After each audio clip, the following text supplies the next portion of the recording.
خالہ جان، قرآن سے محبت کیسے، کب اور کہاں ہوئی؟ میں نے قرآن کو پڑھنے کے لیے کوئی اپنی دنیا کے کام نہیں چھوڑے، میں نے کوئی بڑی عالم فاضل کی ڈگری نہیں لی، لیکن الحمدللہ چونکہ میں نے کوشش کی تو میں نے ان کی کلاسز اٹینڈ کی تو مجھے لگا کہ یہ اتنا مشکل کام نہیں۔ ہم انگلش میڈیم اسکول تو بناتے ہیں، کہیں عربی میڈیم اسکول ہمیں نظر نہیں آتا۔ قرآن تو ایک مست ہے، یہ تو اللہ تعالیٰ ہمیں حکم دے رہا ہے۔ جم جم کے تسبیح چل رہی ہے۔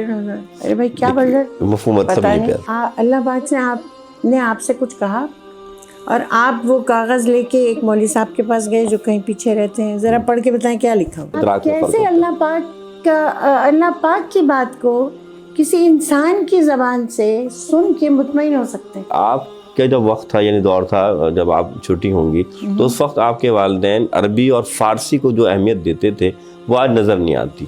میری یادداشت میں عربی اور فارسی وغیرہ کی کوئی اتنی اہمیت نہیں ہوتی تھی۔ اس ملک سے باہر جانے کے بعد آپ کو اپنے دین کی قدر آتی ہے۔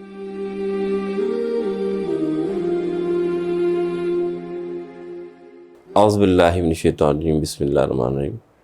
قال رسول اللہ صلی اللہ علیہ وسلم خیرکم من تعلم القرآن وعلمہ، آمنت باللہ صدق اللہ علیہ وسلم، اللہم صلی علی سیدنا مولانا محمد بارک وسلم۔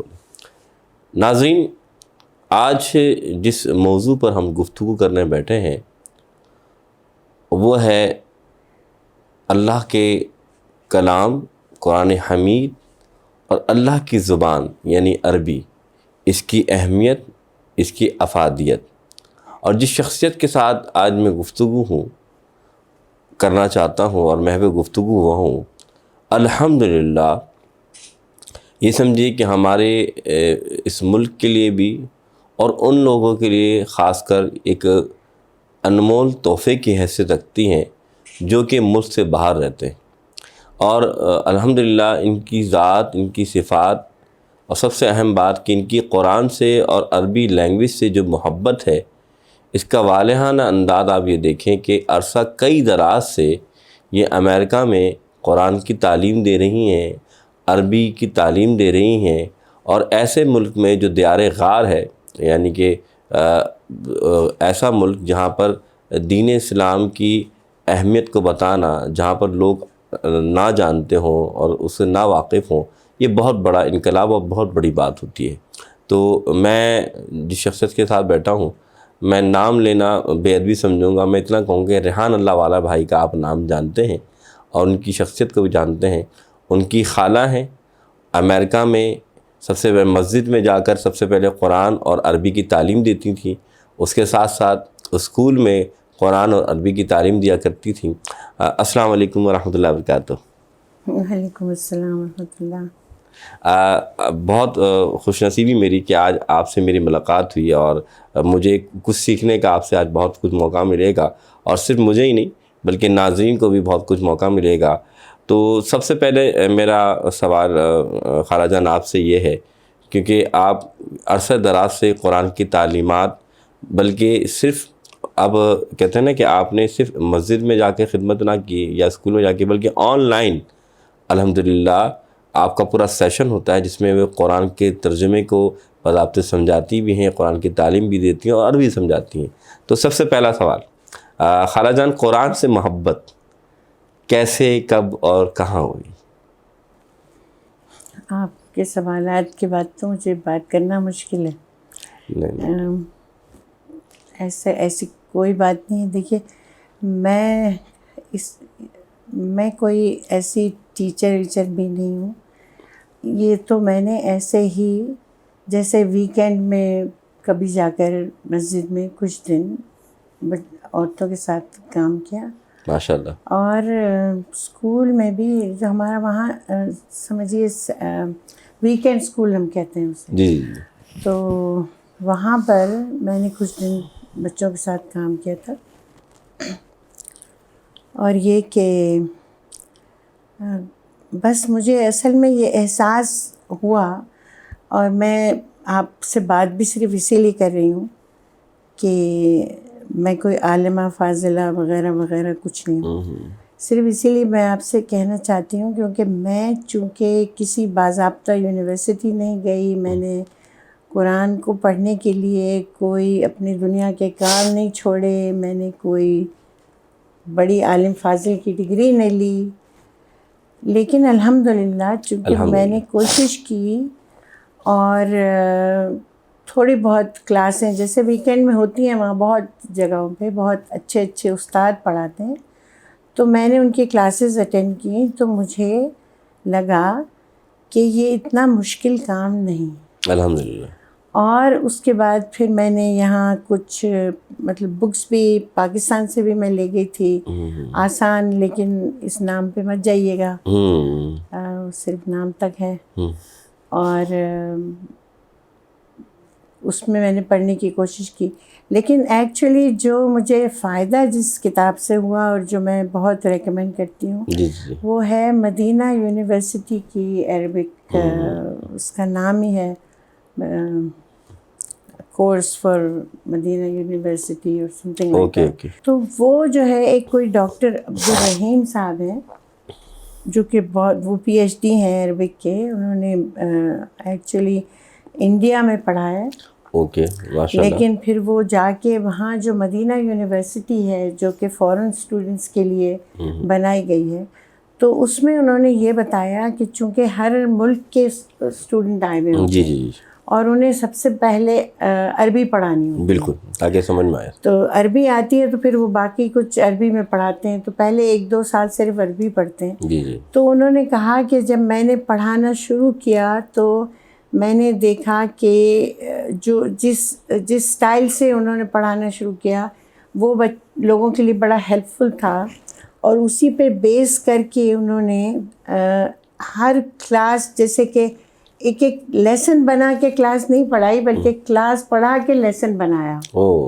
اس سے ان کو اندازہ ہوا کہ کیا چیز آسانی سے سمجھ میں آتی ہے، کس طرح پڑھانا چاہیے. ایگزیکٹلی. اور ان کا بہت ہی انوکھا طریقہ ہے. اور اس میں انہوں نے، کیونکہ جب بھی میں نے بات کی لوگوں سے کہ عربی پڑھیں، قرآن کو ڈائریکٹ سمجھیں، ترجمہ وغیرہ میں کوئی مزہ بھی نہیں ہے اور کرنا چاہیے نہیں میرے حساب سے، تو سب نے یہی کہا کہ بھائی پڑھیں گے، ایک دن پڑھیں گے ہم، ابھی تو ہم ذرا یہ کر لیں، پہلے تو ہم اپنا جاب ہے، ابھی تو ہم بہت بزی ہیں، رات کو آتے ہیں، ٹائم نہیں رہتا وغیرہ. مطلب یہ کہ جب بڈھے ہو جائیں گے، زندگی سے فارغ ہو جائیں گے تو شاید ایک دن کتاب اٹھا لیں، کسی مولوی صاحب کے پاس چلے جائیں گے. صحیح. تو یہ ایٹیٹیوڈ میں نے لوگوں کا دیکھا. اس کی وجہ یہ ہے کہ مجھے اس کتاب کے علاوہ اب تک جتنی بھی میں نے چیزیں جو بکس دیکھی ہیں، جو کورسز دیکھے ہیں، وہ بہت ہی ثقیل ہوتے ہیں. بالکل. کہ جیسے کہ اسم کی 5 قسمیں ہوتی ہیں، 5 کے نام، وہ بھی ایک نام پڑھ کے آدمی کو بھوک لگ جائے. Very tough. یس. اینڈ دل نہیں چاہتا پڑھنے کا، لگتا ہے ایک بڑی مشکل مجبور چیز ہے. تو اگر اس کو پڑھانے کے طریقے کی بس بات ہے کہ آپ اس طرح پڑھائیں جیسے کہ وہ عبدالرحیم صاحب نے پڑھایا، بہت ہی اچھا طریقہ ہے ان کا. تو اینی وے جب میں نے تو پہلے تو خود دیکھا کہ میرے تو سمجھ میں آ رہا ہے، تو میں کیا کرتی تھی کہ جو ایک طرف عربی ایک طرف انگلش کی جو قرآن ہوتے ہیں نا، تو میں اس کو ڈھک کے عربی کا ایک آیت پڑھتی تھی، پھر میں گیس کرتی تھی، پھر میں اٹھا کے دیکھتی تھی کہ کیا مطلب ہے. تو اکثر کبھی صحیح بھی ہوتا تھا، کبھی غلطیاں بھی ہوتی ہیں. تو اس سے مجھے پتہ چلا کہ پھر ساتھ ساتھ میں پھر گرامر پڑھتی رہی. اور گرامر کا یہ ہے کہ وہ سنتے سنتے آ جاتی ہے. آپ ریپیٹ کرتے رہیں کیونکہ وہ ایک چھوٹی موٹی تو گرامر ہے، ایسی کون سی بات کرنا جو ہے. اس کا دیکھیں مثال کے طور پہ آپ نے، اب میرے نبی نے فرمایا تم میں سے بہتر انسان، خیر تم میں سے بہتر مسلمان کون ہے؟ جو قرآن کو سیکھے اور سکھائے. قرآن کو سیکھنا اور قرآن کو سکھانا، اس کے سب سے بڑے فضائل ہم سب میں وہ بہتر ہے. تو اس لحاظ سے آپ بہت بہتر ہیں کہ قرآن کی تعلیم بھی دے رہی ہیں، سکھا بھی رہی ہیں، اور عربی سے آپ کی محبت بھی ہے۔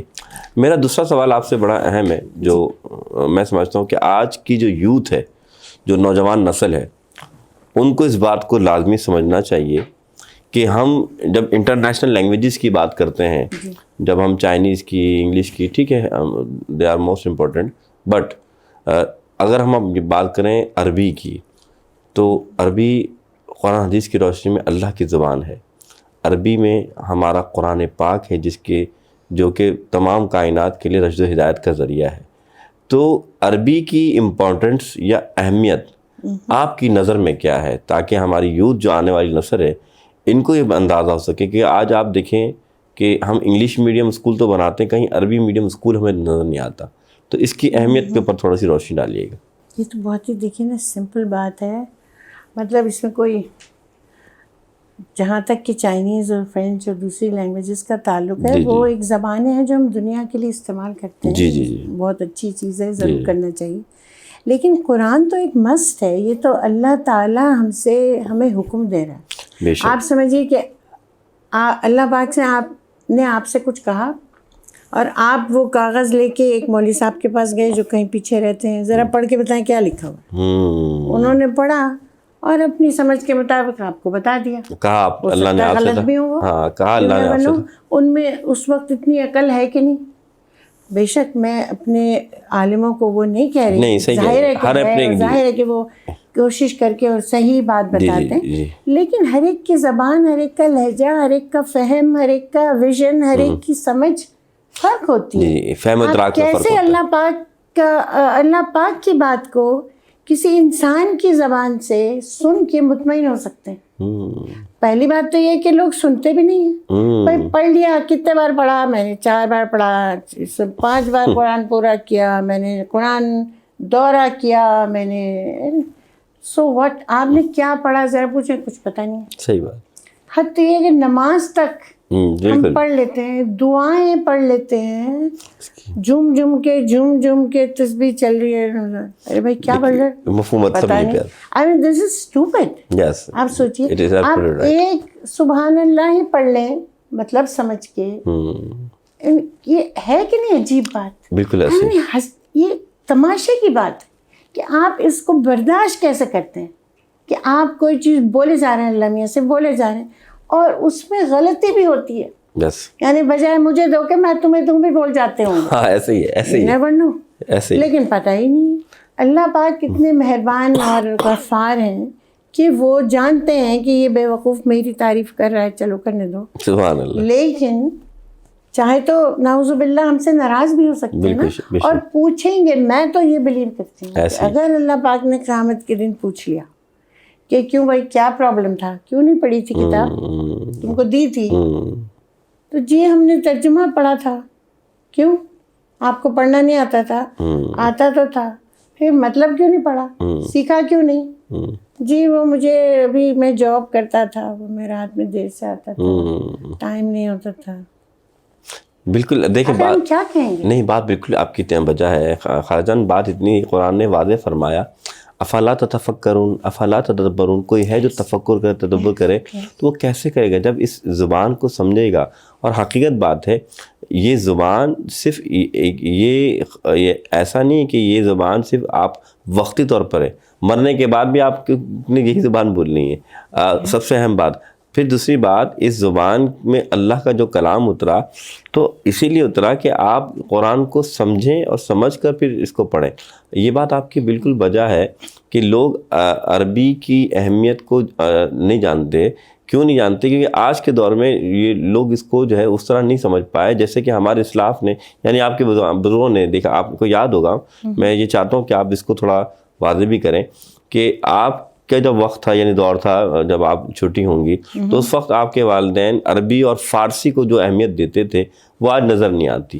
تو اس کی وجوہات کیا آپ سمجھتی کہ کیا یہ ماضی کا حصہ تھا؟ کیا آج اس کی ضرورت نہیں؟ اس کا بیان کیجیے۔ دیکھیے اس کے بارے میں سوری ٹو سے دیٹ، لیکن میں بھی اسی معاشرے سے پلی بڑی ہوں، بالکل ایسے، اور یہاں پر میری یادداشت میں عربی اور فارسی وغیرہ کی کوئی اتنی اہمیت نہیں ہوتی تھی.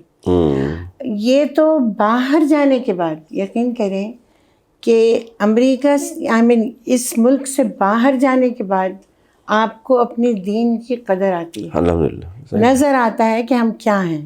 یس. اور صرف میں نہیں, آپ دیکھیے اقبال وہاں جا کے, صحیح بات, ان کا وہ چینج ہوا بالکل.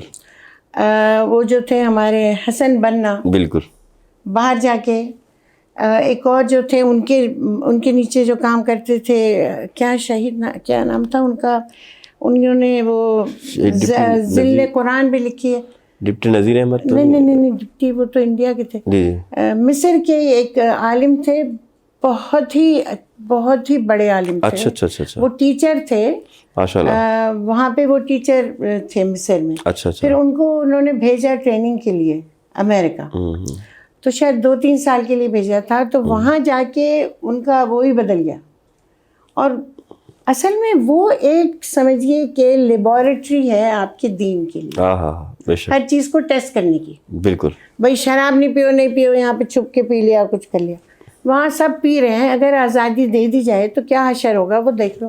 ان کے پاس سب کچھ ہے, لیکن بیچارے اتنی خودکشیاں ہو رہی ہیں, اتنے ان لوگوں کو دیکھ کے ہوتا ہے. بلکہ وہ کہتے ہیں کہ تمہارے پاس اتنی اچھی دوا ہے اور تم اسے چھپا کے کیوں بیٹھے ہوئے ہو. بے شک. کیونکہ وہ دوا کا پتہ بھی وہیں جا کے پتہ چلتا ہے. ہاں, میں تو یہ سمجھتی ہوں ہر ایک کو باہر ضرور جانا چاہیے, کم از کم تھوڑے دن رہ کے آپ, لیکن تھوڑی اپنی وہ بنا کے جائیں, یہ نہیں کہ وہیں پہ ایبزارب ہو جائیں. یس.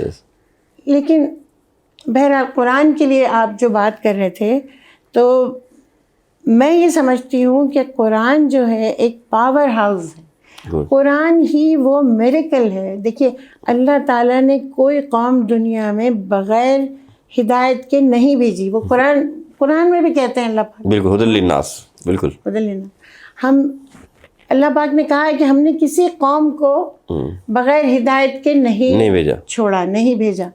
تو ہمیں کیوں بھیجا؟ ہمیں تو نہیں بھیجا, کیونکہ ہمارے پاس حضور بھی ہیں الحمدللہ. وہ بھی ان کی زندگی جس طرح ہمارے پاس ریزروڈ ہے, کسی قوم میں نہیں ہے کہ ان کا پیغمبر کب اٹھتا تھا, کب سوتا تھا, کیا کھاتا تھا, کیا پیتا تھا, کس وقت بات کرتا تھا, کس وقت عبادت کرتا تھا.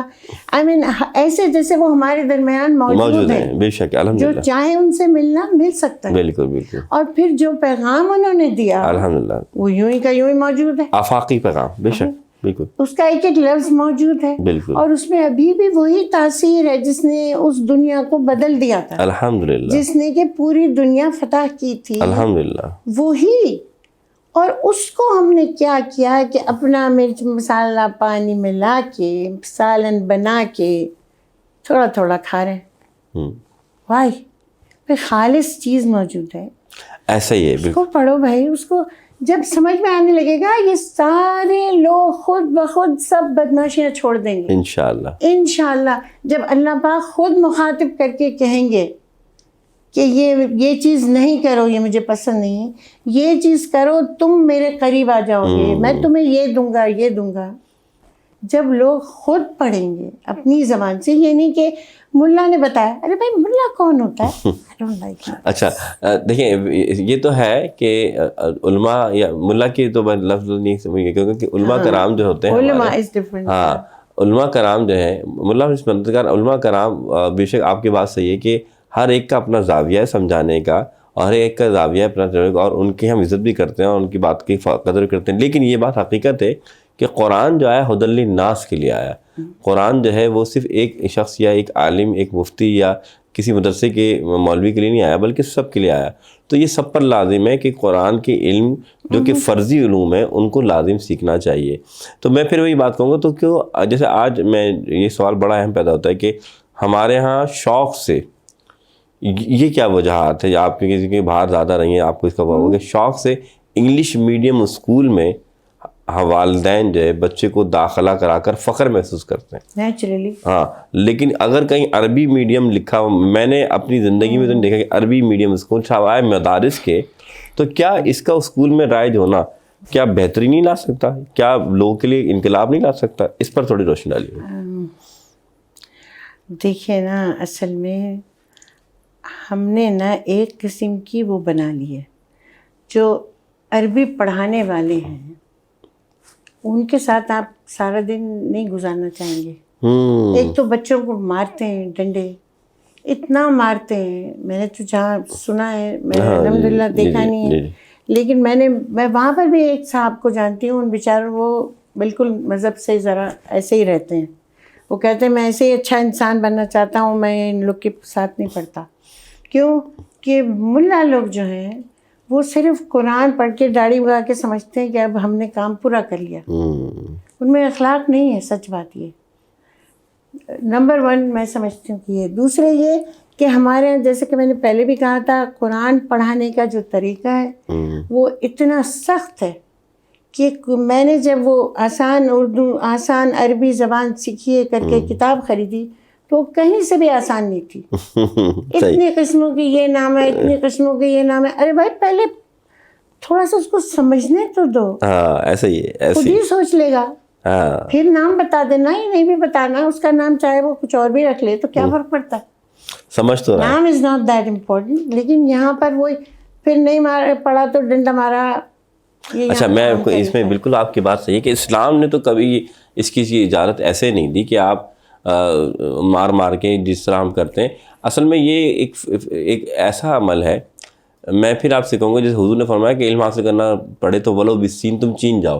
تو جہاں دین کا علم لازم و فرض ہے وہاں پر دنیاوی علوم کا بھی ہونا بہت ضروری ہے. تو میں سمجھتا ہوں کہ جو ہمارے مدارس کے جو طلباء ہیں ان میں یہ فقدان پایا گیا کہ انہوں نے دین کا علم تو سیکھا لیکن دنیاوی علوم سے نہ ہونے کی وجہ سے وہ جو سوسائٹی کا کرائٹیریا ہوتا ہے اس سے وہ ناواقف رہے. اور انہوں نے وہ پھر جیسا استاد کو دیکھا کہ استاد نے مار کے ہمیں پڑھایا تو یہی دین ہے، ہم بھی یہ کریں گے. حالانکہ دین میرا ایسا ہے ہی نہیں بالکل. تو بات یہ دین نے تو بڑے اللہ اقرا فی الدین، قرآن نے کیوں اس طرف، دین میں کوئی مشکلات ہے ہی نہیں. یہ قرآن کہہ رہا ہے نا، یہ میں اور آپ تو نہیں کہہ رہے. تو اس کا مطلب یہ ہوا کہ قرآن کی تعلیمات تو ان سے بالکل مترادف ہیں کہ دین تو پیار محبت کا نام ہے، دین تو استقامت کا نام ہے. اچھا، آخری ایک سوال کیونکہ آپ کا وقت بڑا قیمتی ہے اور میں چاہتا ہوں اس سوال کو آپ تفصیل سے بیان فرمائیں. آپ ماشاءاللہ جس طرح آپ نے جد و جہد کی مسجد میں جا کر پڑھانے کی، پھر اسکول میں بھی آپ جو ہے وہ درس و تدریس دیتی رہی عربی کے لحاظ سے، قرآن کے لحاظ سے. آج کل آپ جو ہے آن لائن ماشاءاللہ قرآن کی تعلیم یا عربی کی تعلیم دے رہی ہیں. آپ کیا دیں گی، کہیں گی کہ آج کی یوتھ کو ایک تو آپ کو ثواب تو مل ہی رہا ہے، بہت بڑا ثواب ہے، اور اللہ روز محشر جو آپ کو مقام عطا فرمائے گا اس کا میں اور آپ گمان نہیں کر سکتے کیونکہ اللہ کے دین کو سکھانے والے کا بڑا مقام ہے. تو آپ کیا سمجھتی کہ ہم اپنے بچوں کو یا اپنے یوتھ کو کیسے موبلائز کریں کہ نہیں آپ یہ کام کریں اور اس کام کو سمجھیں کیونکہ اس کی بہت ضرورت ہے. یعنی اس کام کو کریں مانے مقصد قرآن کو عربی کو آن لائن یا اس کو سپریڈ کریں، پھیلائیں. ہاں تو آن لائن کیوں بھائی، یہاں جس طرح یہ فیسلٹیز موجود ہیں. جی دیکھیے نا، پہلے تو ماں باپ کو میں نے جو اب تک یہاں پر آئیڈیا قائم کیا لوگوں سے بات کر کے، تو وہ یہ کہتے ہیں کہ دیکھو قرآن پڑھنا نمبر 1، جو کہ وہ اتنے سے بچے کو پڑھا دیتے ہیں. جی 7 سال کا ہوا مٹھائی بانٹ دیتے ہیں کہ بھائی ہو گیا کام، رکھ دو ادھر.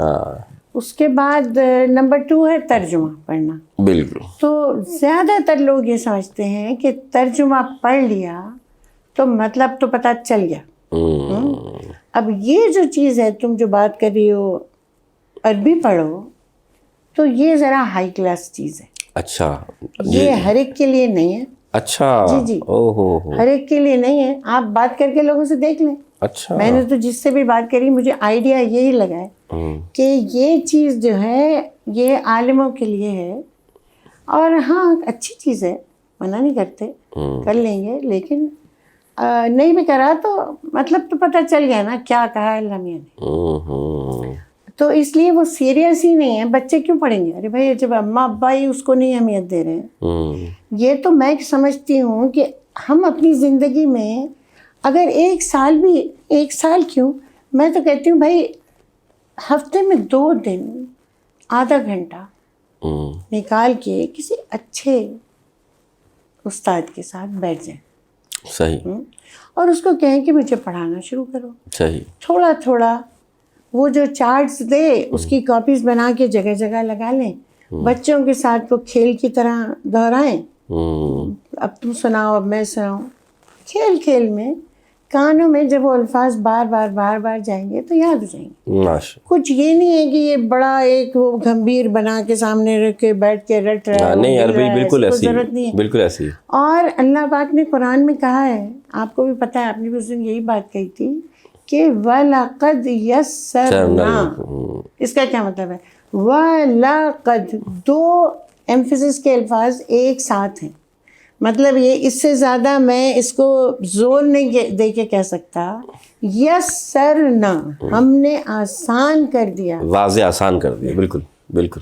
ہے کوئی؟ ہاں بالکل. حل میں متقی کوئی ہے جو کر لے؟ بے شک. اللہ پاک نے کس طرح کہا اور کیا کروں میں؟ اللہ اکبر. بے شک صحیح کروں. ایسے ہی اتنا آسان ہے.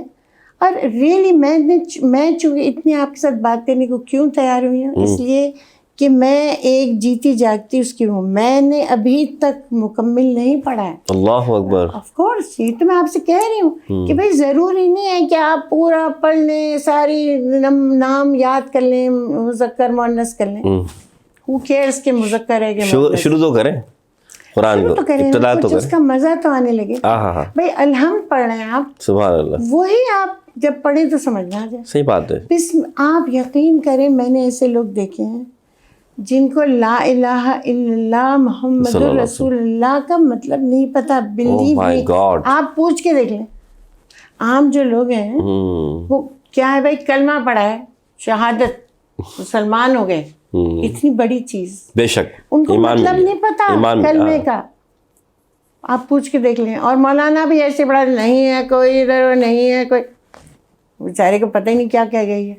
نہیں یہ بات ہے کہ اس میں یہ ہے کہ علماء کرام بھی جو ہے کوشش کرتے ہیں، لیکن اس میں کچھ صحیح بات ہے کہ کچھ کو چاہیے واضح طور پہ بیان فرمائے. بھائی ایک ہی بات کریں، آسانی سے صاف بتا دیں. صحیح بات، صحیح بات. تو سمجھ میں تو آئے نا. بالکل ایسے ہی ہے انشاءاللہ. سمجھ میں نہیں آتا یہاں آج کے دور میں. اصل میں دیکھیں میں مثال دوں، اگر وہی بات ہے کہ نماز جنازہ پڑھانی تو مولوی کو ڈھونڈنا ہے. مثال دے رہا ہوں، کیا ہے، نماز جنازہ پڑھانی تو مولوی کو ڈھونڈنا ہے. نکاح پڑھانا ہے تو مولوی صاحب پڑھائیں.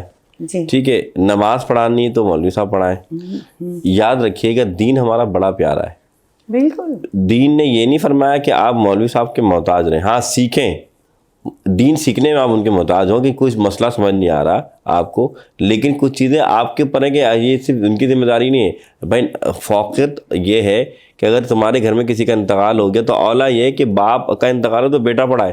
فضیلت میں یہ ہمارے یہاں پڑھاتے ہیں. بالکل ایسے ہی ہے. اسی طریقے سے اگر تمہارے ہاں، اب وہی باتیں میں نے قرآن کو، میں یہ بات نہیں کہتا اچھی بات ہے اب ہوا دے جو بھی کہ، لیکن جب ہمارے بیٹوں کی شادی ہوتی ہے تو صرف قرآن تب ہمیں یاد آتا ہے کہ بھائی سر پہ رکھنا ہے. ہمیں ویسے یاد نہیں آتا.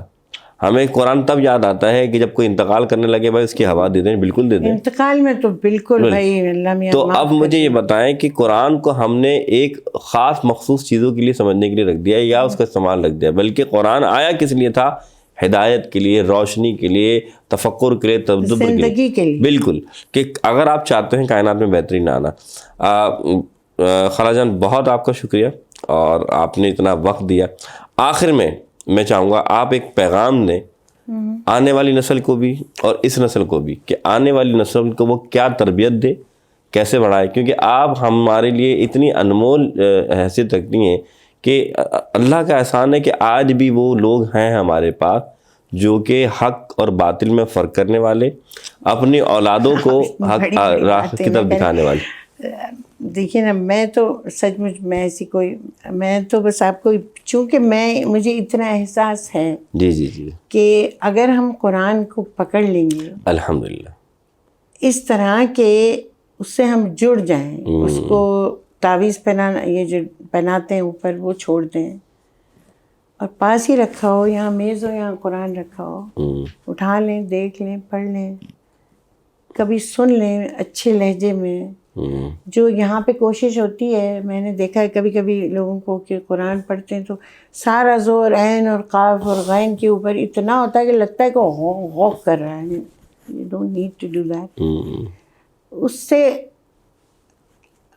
اور اللہ پاک نے قرآن میں وعدہ کر لیا ہے کہ تم اس کو پکڑ لو گے تو تم کامیاب ہو جاؤ گے. صحیح بات. اب اور کیا چاہیے؟ میں کہتی ہوں اس کے بعد یا تو اللہ کی بات پہ بھروسہ نہیں ہے، یہ ہو سکتا ہے نا بھائی کہہ دیا ہوگا، یا شاید پتہ نہیں مولانا نے غلط، ہو نو دیکھا جائے گا. آئی مین ہم اس کو سیریسلی نہیں لیتے. میں آپ کو بس یہی کہہ رہی ہوں کہ دین کو سیریسلی نہیں لیتے. ہم سمجھتے ہیں مسلمان ہونا ایک اچھا کام ہے. جی آپ کی بات بالکل صحیح بات ہے کہ ناظرین، خالہ جان نے جو بات کہی اس میں کوئی دو رائے نہیں کہ حقیقت میں ہم دین کو ایک رسمی طور پر لیتے ہیں. دین کو ہم حقیقی طور پہ اس کا جو مقام و مرتبہ وہ ہم نہیں لیتے. ہم ایمان کی حیثیت کو نہیں جانتے کہ ایمان کتنا بڑی دولت ہے. آپ جیسے ابھی خالہ جان نے کہا کہ ان سے پوچھیں جو غیر مسلم ہیں، جن کے پاس ایمان نہیں ہے، ان کے پاس سب کچھ ہے، ان کے پاس پیسہ بھی ہے، گاڑی بھی، بنگلہ بھی، لیکن سکون نہیں ہے. اور وہ پھر آج آپ دیکھیں خودکشی کا ریشو یا مرنے کا ریشو وہاں کیوں زیادہ ہے؟ اس ریشو بڑھنے کی وجہ یہ کہ جب سکون نہیں ہوتا، انسان کسی چیز سے مطمئن نہیں ہوتا، تو انسان اپنے آپ کو سوچتا ہے شاید مارنے کے سکون مل جائے، مرنے کے بعد سکون مل جائے. حقیقت میں تو ایسے شخص کو مرنے کے بعد بھی سکون نہیں ملتا. تو ناظرین، یہ اللہ تعالیٰ کا ہم پر کتنا بڑا احسان کہ رب نے ہمیں ایمان کی دولت سے نوازا. اور میں آخر میں ایک بات آپ کے سامنے کرنا چاہوں گا چلتے چلتے، کہ ہمیں قرآن سے محبت اور قرآن سے جو سیکھنے کا جو موقع اللہ نے ہمیں عطا فرمایا، یہ بہت بڑی یعنی اللہ تعالیٰ کی ہم پر انعام ہے جو قرآن کی صورت میں آج موجود ہے. اور یہ وہ واحد کتاب ہے جس میں اس کے بارے میں اللہ نے خود قرآن فرمایا، ذالک الکتاب لا ریب فیہ ھدی للمتقین. یہ وہ کتاب ہے جس میں شک کی کوئی گنجائش نہیں. یعنی تمام کتابوں میں کوئی تحریفات ہو سکتی ہیں، کوئی شک ہو سکتا ہے، یہ قرآن میں نہیں ہو سکتا. اور پھر یہ ہدایت ہے متقین کے لیے، پرہیزگاروں کے لیے. تو لازمی قرآن پڑھیے، عربی زبان کو سیکھیے. یہ اللہ کی زبان ہے، یہ قرآن کا پیغام ہے. وعلیکم السلام ورحمۃ اللہ وبرکاتہ.